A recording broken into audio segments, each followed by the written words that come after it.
मैं संगीता पांडे, सहायक प्राध्यापक Hindi, Holi cross women's college Ambikapur से। आज हम एमए हिंदी के 4th सेमेस्टर के द्वितीय प्रश्न पत्र हिंदी पत्रकारिता के चौथे यूनिट से समाचार संकलन के बारे में अध्ययन करेंगे। छात्रों, हम सबसे पहले आपको बता देते हैं समाचार संकलन होता क्या है।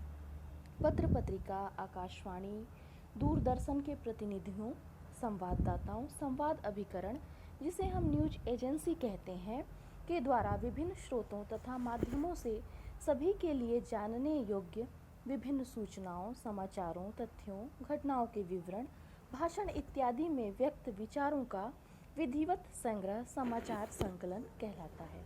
छात्रों, अगर हम साधारण शब्दों में आपको बताना चाहें कि समाचार संकलन होता क्या है, तो हमारे आसपास घटित घटनाओं का तथ्यों के साथ संपूर्ण विवरण एकत्र करना समाचार संकलन कहलाता है। समाचारों के संकलन में जो सबसे महत्वपूर्ण तथ्य होता है वो होता है संवाददाता की भूमिका का। कुछ गुण संवाददाता में होने आवश्यक होते हैं।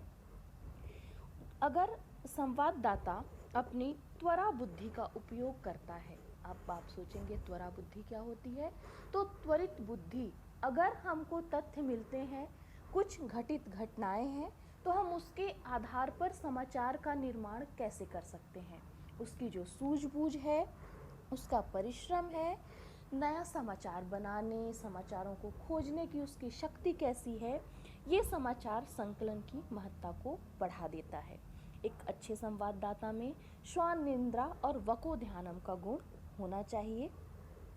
कई बार कोई संवाददाता समाचार की खोज में आसपास मारा फिरता है, पर उसे समाचार प्राप्त नहीं होते हैं, और कई बार किसी संवाददाता को अचानक राह चलते ही कुछ ऐसी खबर मिल जाती है जो उसके लिए एक महत्वपूर्ण समाचार या सनसनीखेज समाचार बन सकती है।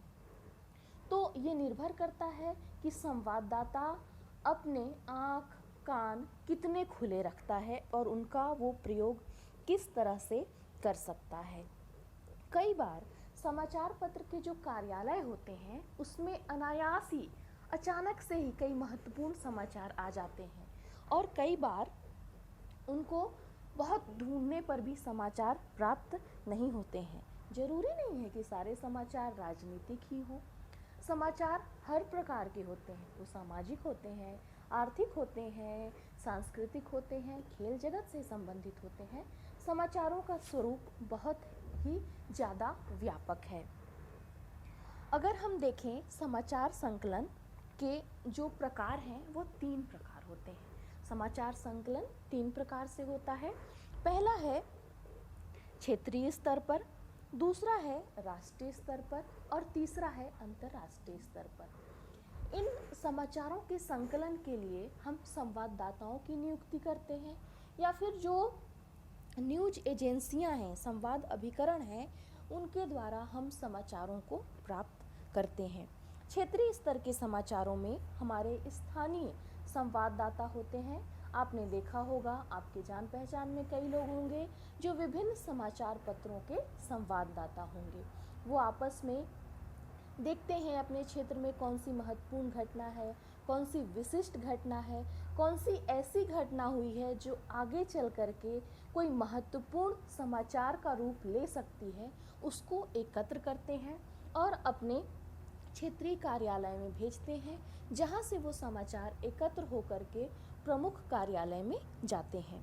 राष्ट्रीय स्तर के समाचारों में पूरे देश भर के जो महत्वपूर्ण समाचार होते हैं वो अलग अलग प्रकार के होते हैं, अलग अलग क्षेत्रों के होते हैं।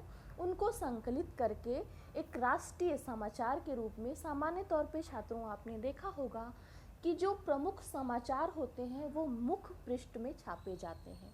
मुख्य पृष्ठ में छपने का अर्थ ये होता है कि वो समाचार विशिष्ट होते हैं। अंतर्राष्ट्रीय स्तर की खबरों को भी अब हम क्या है, एक वैश्विक गांव में रहते हैं, ग्लोबल विलेज के नाम से आप लोग जिसे जानते हैं। पहले संचार के इतने साधन नहीं थे, तो हम आपस में उतने नहीं जुड़े हुए थे, लेकिन अब हम जुड़ चुके हैं।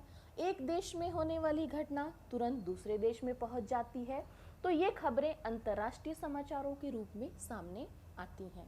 तो ये 3 स्तर होते हैं छात्रों समाचार के संकलन के।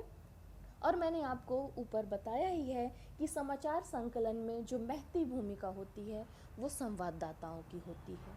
तो छात्रों, ये था समाचार संकलन क्या होता है। अब हम आगे आने वाले अध्याय में पढ़ेंगे कि समाचार के स्रोत कौन कौन से होते हैं, जिससे आपको पता चलेगा कि समाचार किस तरह से निर्मित होते हैं। धन्यवाद छात्रों।